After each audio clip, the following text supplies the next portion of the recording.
என்ன சண்டே இன்னைக்கு வேகமாக ஏதோ செஞ்சுட்டு இருக்கிற? ஆமா, இன்னைக்கு எந்திரிக்கிறதுக்கே மணி 8 ஆயிடுச்சா. சரி, எப்படி மதியம் நான்வெஜ் செய்வோம். சரி, உளுந்தங்கஞ்சி காய்ச்சிக்கலாம் அப்படின்னு சொல்லிட்டு உளுந்தையும் அரிசியும் வறுத்து வச்சுருக்கிறேன். கருப்பு உளுந்தையும் அரிசியும் 2 ஏலக்காய் போட்டுருக்கிறேன். இந்த மிக்சியில் அரைச்சிட்டு அதுக்கப்புறம் வந்து தேங்காய் வச்சுருக்கிறேன். தேங்காயை திருவி அதை அரைச்சி இதில் ஊற்றணும். அவ்வளோதான். கொஞ்சம் சக்கரை போட்டால் உளுந்தங்கஞ்சி இன்னைக்கு அவ்வளோதான் காலையில். ஏன்னா மணி இப்போவே 8 மணிக்கு மேலே ஆயிடுச்சு. பாப்பாவை எடுத்துகிட்டே இருக்கிறா. அதனால ட்ரெஸ் நிறைய ஊற வச்சிருக்கிறேன், துவைக்கணும். ஸோ அதனால இவ்வளோதான் நம்மளுக்கு சாப்பாடு அன்னைக்கு. ஆமாம், உளுந்தங்கஞ்சி மட்டும்தான் போதும். அதுவே எவ்வளோ ஸ்ட்ரென்த்தாக இருக்கும் உளுந்தங்கஞ்சி. சரி, பாப்பா எப்படி இருக்குன்னு. அவ்வளோதான். மார்னிங் பார்த்திங்கன்னா உளுந்தங்கஞ்சி சூப்பராக ரெடி பண்ணி குடித்தாச்சு. அவ்வளோதான். இதுக்கப்புறம் துவைக்கிற வேலை நிறையா இருக்குது. போய் துவைச்சி முடிச்சுட்டு வந்து தான் மதியானம் லஞ்ச் வந்து ரெடி பண்ணணும்.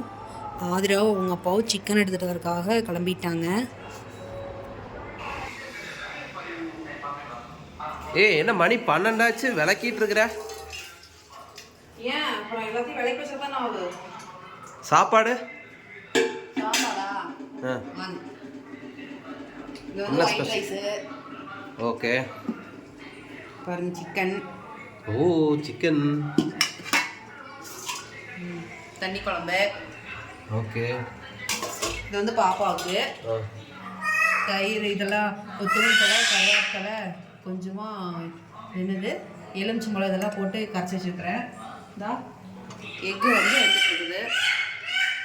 முட்டு வந்தது அப்படியே சாப்பிட்டுட்டு தூக்கத்தை போட வேண்டியது தான். இந்த வீடியோ பிடிச்சிருந்துச்சுன்னா லைக் பண்ணுங்கள், ஷேர் பண்ணுங்கள், கண்டிப்பாக சப்ஸ்கிரைப் பண்ணுங்கள். பாய்.